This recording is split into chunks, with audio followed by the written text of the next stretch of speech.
powerful book. I put it on the page, the What Up Baltimore page, so y'all can go in there, make sure you order his book. I see you got another book with you too. So we want to talk about your books, but just tell us a little bit about you so people can know who you are. So I'm born and raised in West Baltimore, graduate of Frederick Douglass High School, graduate of Morgan State University, father, mentor, educator, activist, a little bit of everything. And easygoing person. Just want to give back and do everything I can to help everybody. Right. You know. Right. Yeah. And now your book, this book right here is the one I want to talk about first. Okay. Okay. Everybody, this one right here, this is the one that kept me up all night. This is what book called Between Me and God. And it's conversations that Tony was having with God. This is the book, I didn't put that one on, but I'll post that one too. But this is the book that I had posted on the What Up Baltimore page that I highly recommend that you read, everybody. Like, this is even good if you have teenagers and if you have like a group night or something.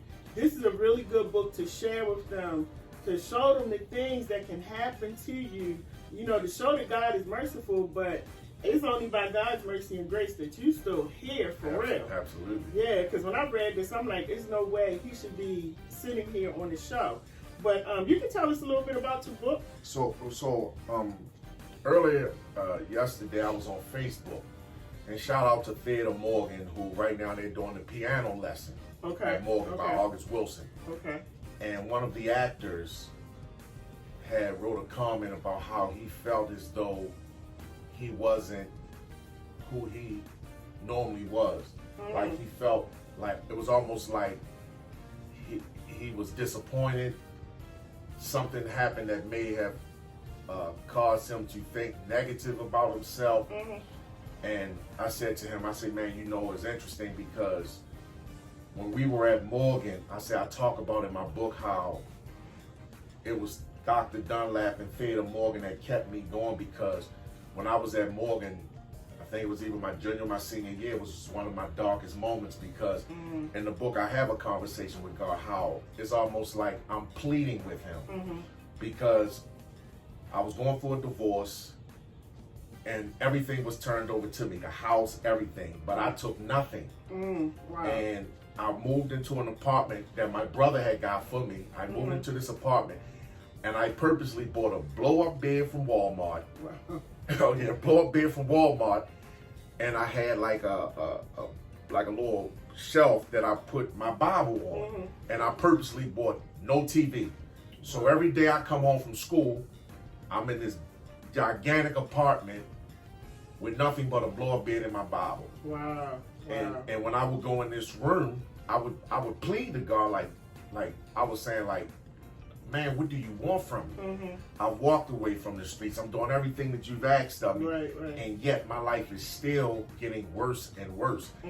I got over $6,000 a month in expenses. I'm taking 15 credits. I'm going to school 5 days a week. I'm working 7 days a week. Wow. But in my mind, I'm ready to just pull a trigger and end it all, because I felt like, what more do you want from me? But it was like the students and that professor is what kept me going. You know, so yeah, it was tough. Wow. And I think I'm glad you tell your story, because I really think, like you said, it's going to help a lot of people that are struggling, especially men. That for black men to know that it's okay to say, I'm hurting, I'm struggling, I'm in pain, I need some help, I feel like I'm gonna kill myself. So you bring all of that out in your book. Like, I think you put every emotion that you had in that book. Even my brother, who he's 10 months younger than I, same mother, same father. We 10 months apart. And when he read that conversation, he said, oh, I ain't know you was ready to kill yourself. But again, when you look at the cover of the book, the way it's designed is like you see my face. Right. You see, it's like a mirror, my reflection, but it's also broken. So it's like I'm this broken man, and it looks like a mask, because in public I would put a mask on and I was this performer. I would perform for the young ladies. I would perform for my homeboys. I'm performing for students, but Right. deep down inside, I gotta go home to this empty house, and I gotta deal with everything I'm dealing with on my own. Wow. And it's wow. crazy because I done lent money to so many people. I've done so many favors, and yet there was nobody there for me, which was crazy. Wow. So that's why I came up with that name, Between Me and God, because he knew. Yeah. Yeah. And what do you think kept you, like, what kept you going? Like, with all of that stuff you went through from the time you were a child and just going through everything that you went through in the book, what really kept you Well, going? for me, selling drugs. Okay. Because when I sold drugs, that made everything better for me. Because it was like, again, I'm this character who was given the street name Montana. So it was like, there wasn't, like I tell people, there's Tony, and then you have this tattoo here with the blood coming out the hands that say Montana. And I was this performer, so I was like an actor. But then when I chose to walk away, now I gotta look in the mirror and I gotta really face the real me. And that was one of the darkest times of my life. Wow. And what kept me going was, again, getting at Morgan. Okay. Dr. Shirley Bassfield Dunlap. It was this woman who cursed me out. I mean, talked to me like I was like nothing. And I'm looking at this woman like, yo, is this woman crazy? Is she a man in a woman's body? Like, yo, she telling me, shut up, screw you, go to the dean, I got tenure. Oh my I'm looking at this woman like, what? But when I graduated, she was my biggest supporter. She told my mother, I saw something in him, but I had to break him first. So it was like, I'm used to being in the streets, I'm this tough guy. But it was like when I got there, not all that was out the door. It was like they saw Tony for Tony. All of that, who you was, what you did, didn't matter here. And I still get emotional about it. Yeah. Because the one thing I thought about too was, is it still difficult for you even now after having that lifestyle? And like, do you ever have like flashbacks, or do you ever Every think day. about? Well, one of my flashbacks, my brother calls me when Power comes on. Okay. Yo, Ghost, remind me of you. I'm like, oh, here we go. You know, because I was one of those type of guys. I was smooth in everything I did. Right. You know, and then it's those temptations. You know, one of the things I did was stop going out. I removed myself because when you go out, I always say you got dudes who throw bricks at the penitentiary. You take care of women that don't even care about you. You're investing in houses. You're investing in purses, clothes, cars, businesses. And these women don't care nothing about you. But it makes you feel good that you can do these things. Right. So psychologically, you know, so for me, I had to remove myself. And then all of the people who I helped, it was like I said in the book, it was like a lot of people spit in my face. So they would say stuff like, oh, yo, this nigga broke now because I'm driving a taxi. I'm doing all the right things. Right. A lot of them didn't know I was in college pursuing my degree, but they said things like, yo, this nigga broke, he this. And then it's like you hear, but then you got to be humble enough to say, they talked about Jesus, so let them talk. Right. You know, so yeah. Because well, you know what I went through the past few days with the racist stuff. Yes. And I just wonder, because like I wasn't out in the street, but I got some ghetto in me, and so Oh yeah, we all do. I felt myself like going all the way back, and I just wonder, like, when you get to points like that, when stuff is like right in front of you, how do you exercise that control? You know, it's funny you say that because when my son was murdered last year, I took a hit. People questioned, you know, me as a man because I didn't go to my son's funeral. And for me, I know what can trigger certain things. Right. So to see my son land in that casket could have easily said, I'm gonna put a gun in my hand, I'm gonna revenge my son's death.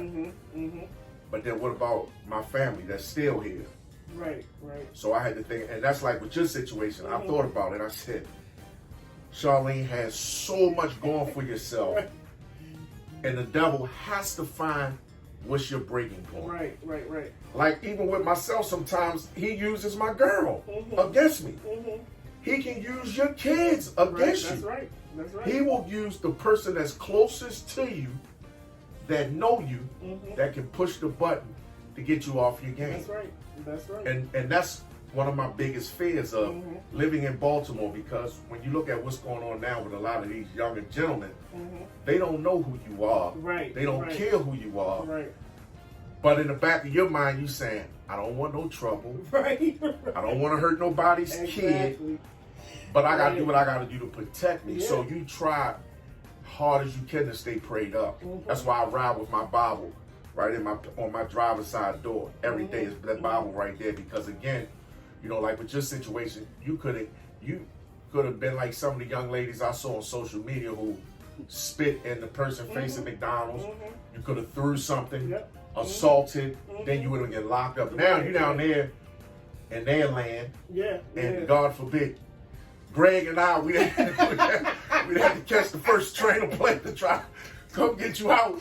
But we got there, they probably would have locked us up too. But it's crazy. But I felt like you was being battle tested because every day, all of us are being battle tested in some way, shape, or form. Definitely, yeah. Every single day we being battle tested, and it's like you have to stay focused. And then you got to look at, had you got locked up, what would that have done for your son? Right, my son, and everything that I'm doing.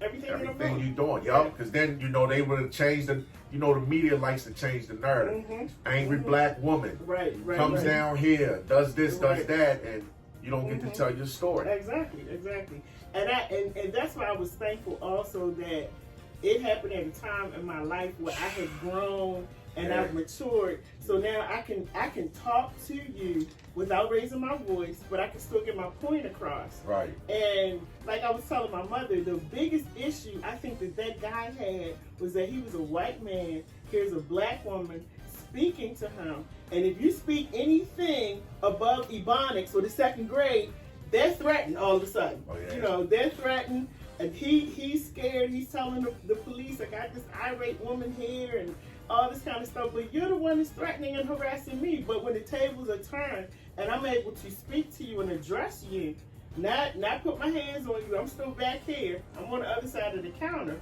then it becomes a problem. But I was still battle tested, man. Yeah. That's what I call it, battle. We get battle tested every day. Situations with, my kids sometimes, they might do something that takes me to a level that I don't like, having daughters, and then it's like, how do I handle this situation? Do I approach this young man, or do I just stay in my lane and let things play out? Because once you approach someone else's kid, a lot of other demographics, maybe their father might get involved, or their mother, and then or uncle or somebody, now we're going to a whole nother level. So for me, every day is always like, I have to avoid all type of situations.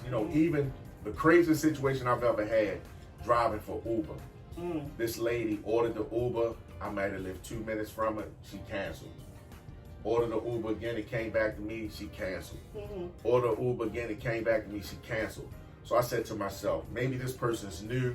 They new to the app. So let me just drive to her house. And I got there. And when she came out, she says, why did you keep accepting my job?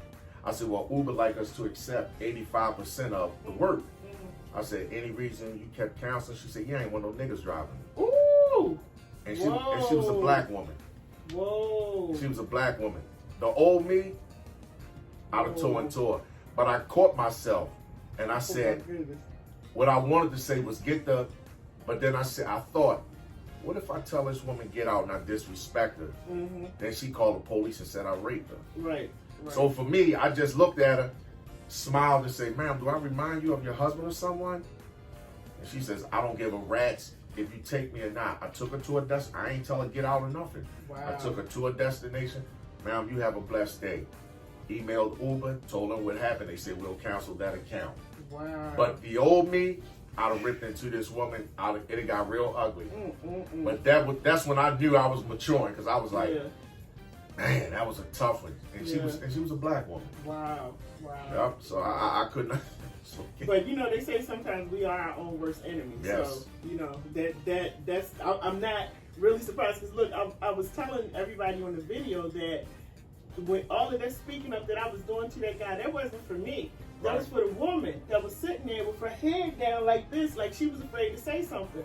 But when we went back, when the owner of the station and I, when we went back, because the owner wanted to talk to him, this girl was the one that called him.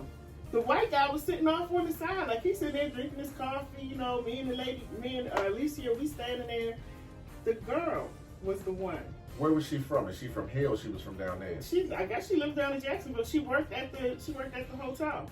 Wow. And that's so, probably why she had her head down. Yeah, she head down. So I'm thinking, you know what? I'm going to show her that you got to keep your head up, and it's okay to speak to this man, because I figured he probably talks to her like that. Yeah. But I go back, and she's the one calling the GM saying, these two ladies are in here. They're in here. They're trying to videotape and all that. And I'm thinking, wow. So we are our own worst enemy. Wow. We see that all the time. You know. It's so crazy, but it was something. I hope I can find it in your book, because it was something I wanted to read in here. I actually had it on my phone. I can't see it because I don't have my glasses, but it was something in here.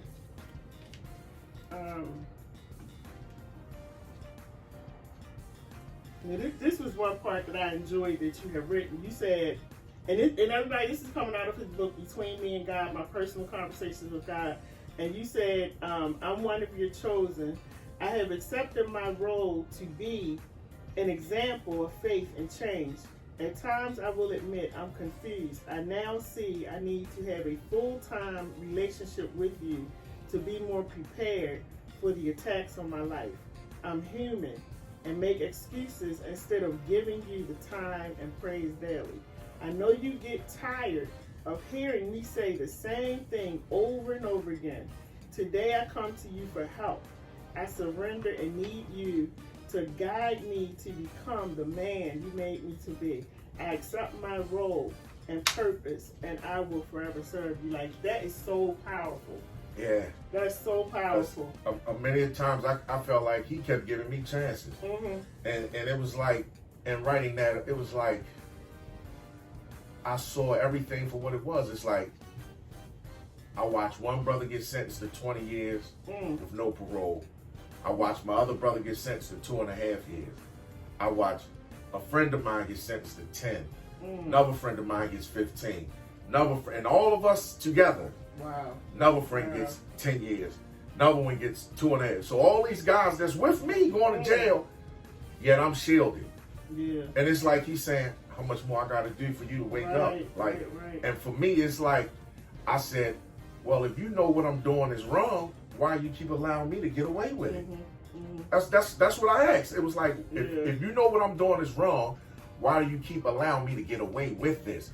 And it was like, the more I kept saying what was done, when I got to that breaking point, it was just like, you know what? I'm not going to win this. If I keep trying to go against, it's something bigger that I don't see. And it's just like in the drug game. When you're going through the struggles, you see the money, the women, the cars, the jewelry, the recognition. You don't see further down the road, like, what if I just play this out and do everything the right way?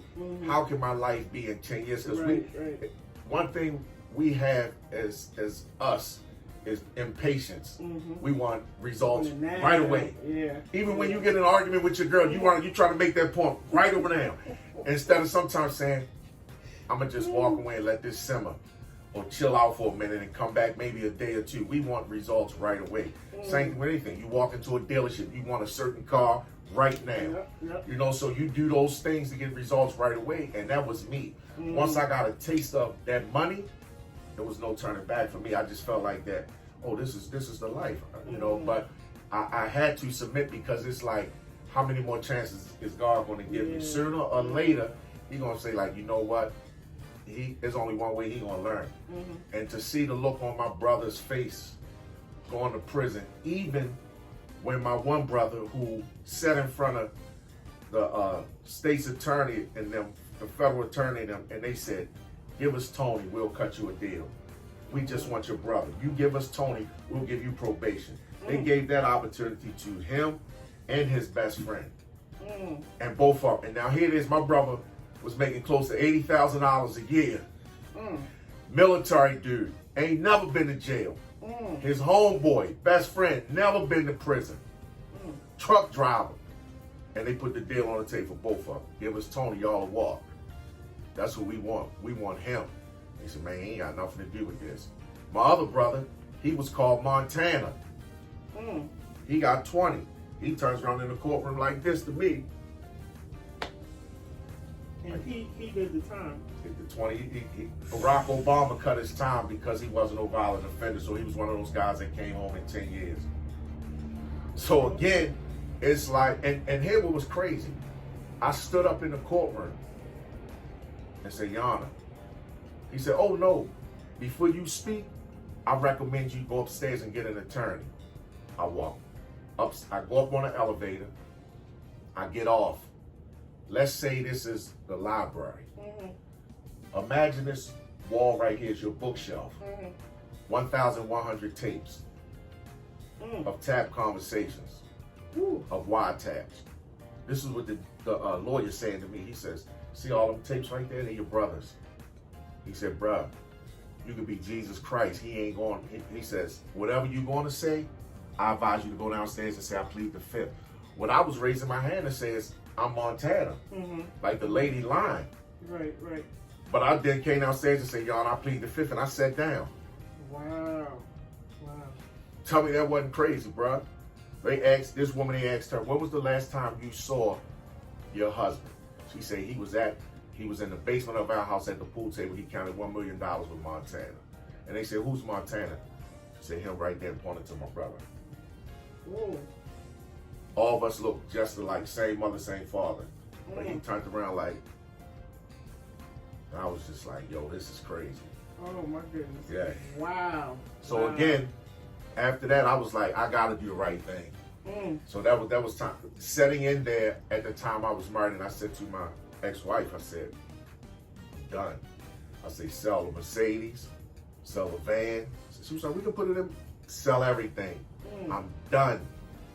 That was it for me. I was like, I'm done. And I walked away. Wow. Yep. So your brother did 10 years. Mm-hmm. And actually, he did 10 years for a crime that he didn't really commit.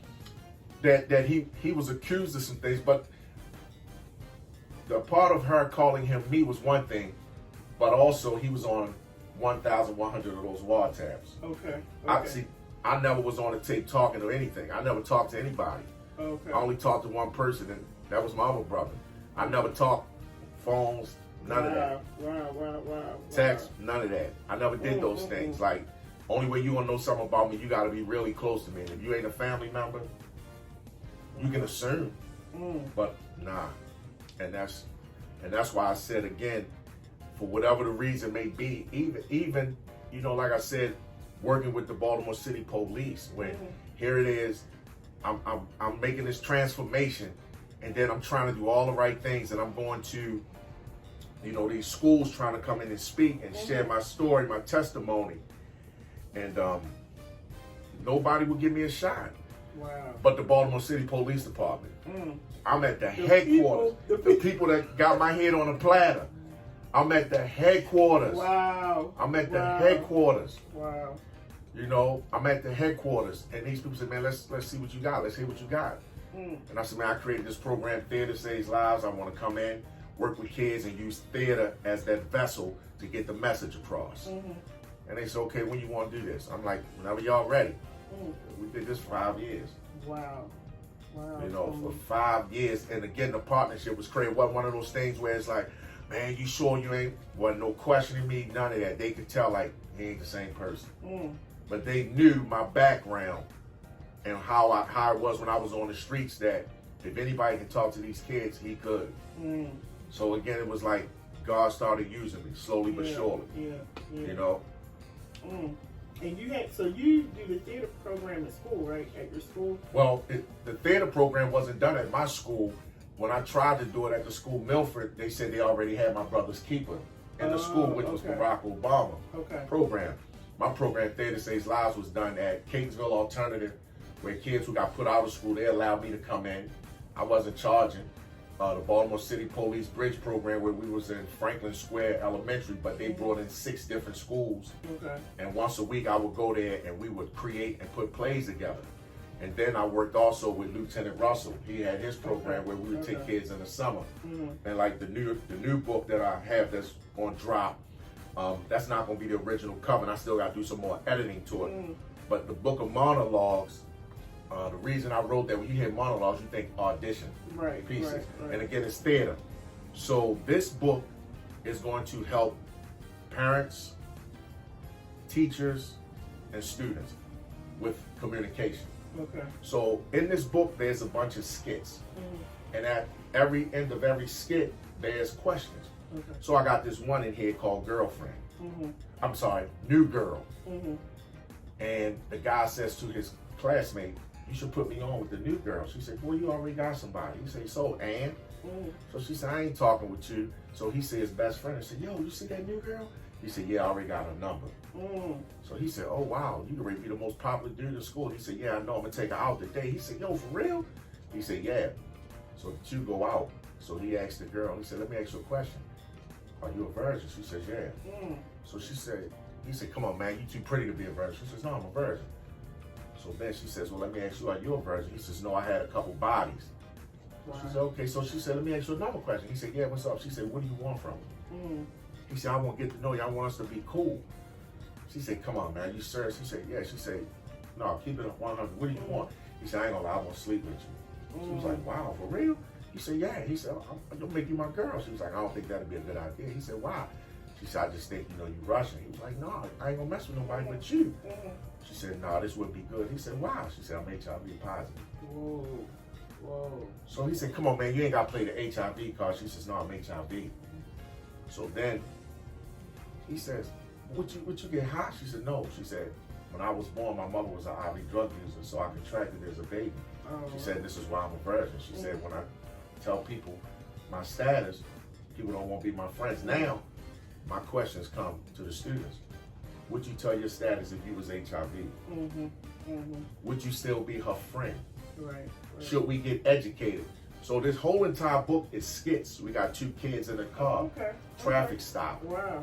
One kid trying to get the other kid to put the gun under his seat, but the kid in the passenger, he said, dude, I got 4 scholarships to Yale. The driver then says, but dude, I got 2 strikes, it's my 3rd. And I'll go to jail. So then I says, freeze it. So I say, you the passenger. This your man, your dog, your homeboy. Do you take that charge for him? 95% of the students who I ask say, yeah. I say, you're going to throw your life away. First of all, if you're your friend, why would we actually take the charge? Right. So again, these are questions that we don't talk about. We don't talk about life skills in the school system. And this is what we need to have those conversations. Because one, there is no right and wrong. It's what I tell the student. If you say one thing, then we got to talk about your consequences. If you say, oh yeah, I'm going to take the charge for my man. Well, let's talk about when you take that charge, what's going to happen. So, and again, it shines light on all these situations. And these conversations that we need to have with this younger generation that schools don't. We too busy focusing on academics, and there's more to life than academics. Because that's going to be another good tool when you do like the lock-ins for the young people, or you're doing some kind of program. That's going to be another good book to use as well. So I'm going to have to get that book as well. The other thing I wanted to ask you about is, do you think, because you were out on the streets, do you think that we are ever going to get to a place in our city with these young people where we don't have this violent crime that's going on? Like not until we clean house. See, like I keep trying to explain to people, kids go off of what they see. We're the example. If you come home every day and you see your father go to work every day and bust his butt, it's gonna make you want to work. So when we see the mayor being cruddy, when we see other politicians stealing, when we see police officers being corrupt, as kids, why should I trust you? You think I'm gonna trust you? And I'm watching you steal and you telling me don't steal? You think I'm gonna trust you and you putting drugs on me and you telling me to be honest?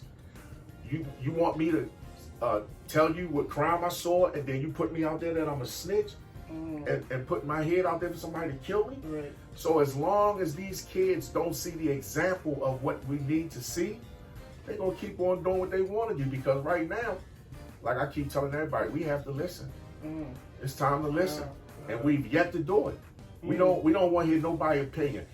Jack Young, you're the mayor of Baltimore City. Yet, you have yet to come to town hall meetings. If I was that man, I would be at every town hall meeting. I want to hear what the citizens have to say. But when you feel like you're above the law and you don't need to hear, that lets me know right there you don't have my best interest.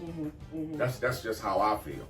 Because I'm wondering if they're not coming to the town hall meetings just because well, one, if they already feel like they're already going to win. You Yeah, know, that could be one of it too. And the other thing is just that I don't want to sit there and just do the back and forth with the debate. You know, some people are not good debaters. Do I not just want to sit there and just, because I'm going to tell you, the last debate that I saw, I don't know if y'all watched it, with, it was Theroux, TJ, Sheila Dixon, those three, and there was a pastor there.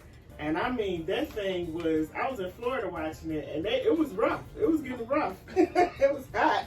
And I was like, that's the one I was supposed to go to, but I had to be in Florida. Well, see, like I say, again, right now it's almost like it's a joke. Like, when I watched the news, when I got up 4 o'clock this morning and I turned on Fox 45, I saw the news about a murder.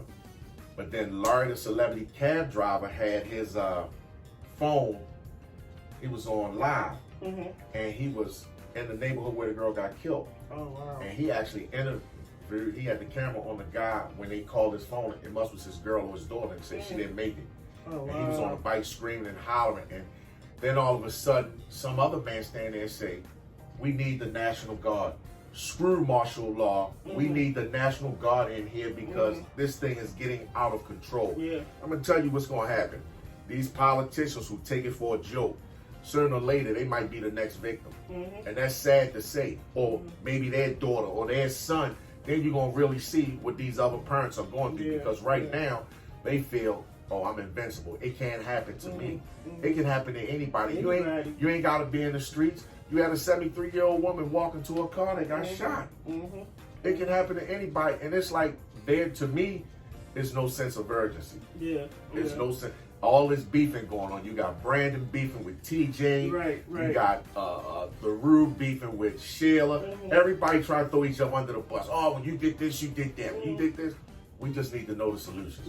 Then I just heard Jack Young and them, when they said to him, all this money supposed to go to programs, they sitting on it, and he was like, oh, the money's supposed to get ready to go out. Really? After all this time, y'all sitting on all this money? Right. So, you know. And I think that's what people are really concerned about now. Like, everybody's big question is, what are the politicians doing? Like, what are the people doing? Actually, last night, when I was coming home Saturday from the airport, I was talking to a friend of mine, and she was like, because she doesn't live in Baltimore, but she was just saying, what are the politicians doing in the city? It's crazy that, to me, you see the citizens doing more. Yes. Like, you got Greg and them, y'all going out. It's like, you would actually think that y'all are the politicians because y'all the ones saying, we got to go out every other night. We got to go to this neighborhood. We got to go to that neighborhood. With no guns. With no guns. No security. No security. Nothing. And the way it's going right now, this is what the politicians should be doing. Before you know it, April going to be here. April's going to be here. And I'm calling for even the politicians that are running, the politicians that are in office. Why are you not out on the march? Why are you not marching with these guys? I went on the march. I plan to go march some more. But why are you not out on the march? They too big. A lot of them too big for the march. A lot of them too big for it. And then what was puzzling to me is those ones who have a reputation. You don't see them out there. I'm still wondering why. The new commissioner, I still have an issue with the way, the whole situation went down with Lieutenant Russell, where they cut this man loose. This man had his ear to the streets, had the respect of a lot of the gang members, had the respect of a lot of guys in the neighborhood, as well as was doing a lot for the inner city kids that people didn't know about. Like, when we take these kids to a park in Montgomery County and stay the entire week and everything's paid for, and these kids getting food and these kids getting life lessons, and they stand with officers and having these relationships. There's no media to cover none of these things. None. And it's like, and then you cut this, the new commissioner coming in, they cut Russell loose, and then we go for this, well, the people got to do this and that. Nah, if I come into a city that I've never worked in, that's like me going to Georgia. I don't know nobody. I'm not going to come in there, and if I'm getting put in a position to say, well, let me let Greg or let me let this person go. When I'm going to need them to guide me and show me around so I can get an understanding of how does this work and how does that work. But again, the way these things are being ran is just crazy to me. Yeah. You know, the school system's out of control. Politicians are, everything is just, right now, you just keep saying body. And for them to say it's what, 50 murders? 50 murders. Yes. We in February, and it's 50 murders. That's crazy. Yeah. That is crazy. And I was watching the news, and I don't know if you heard about the lady that lost her 2 sons. Oh yeah, I was watching that. I'm like, yeah, I was watching. This woman now has to bury 2 sons. It's Yeah. like within a week or 2 weeks, she lost 2 sons. I'm telling you, it's real. It is real. It is so real. It's crazy. Like Greg said, when somebody was saying, you know, they said we're safer in Iraq, more safer in Iraq than living here in Baltimore City, and it's just like, cause it's not just. I know one of the politicians was saying that the crime is just happening in a certain area, and it's just those people get shot. But what I want to say is, I don't live in some of those areas, and in my particular neighborhood, somebody got shot or beat up or something, and they were left on the ground right across the street from my house. And I don't live in one of those neighborhoods. And somebody came up my one-way street and picked that person up and threw them in the car. So it's like crime is all over the city. It doesn't have a special area that it's in. Crime is everywhere. So we got to get out of that mode of thinking too that it's only in, like I hear on the east side of no, it's everywhere. It's all over the city. So, you know, I'm hoping that when this election comes, that we really, first of all, everybody gets out and vote. That's important. We're going to have a whole show about voting. That everybody gets out and vote, but that we really, really research. Look up these people that are running. Look at what they're doing. Look at their background. See if they're fit for the job that they're calling for, that they're asking us to put them in office for. Come on, y'all. We got to make sure, because we got too much stuff going on. We got way too much stuff going on. Anita says, you exemplifying what God do and how he changed man and woman. It can be done profoundly. I believe every man or woman should be given retro for wrongfully serving. Free education too. I fought out politicians in urban cities for decades of ruining our communities and ignoring our conditions in schools and not developing our black communities and treating our kids like third world conditions. Sorry. Born here, seeing their ignorance. Jack commercials are pathetically lies. Pathetically wrong. Our communities and robbed us.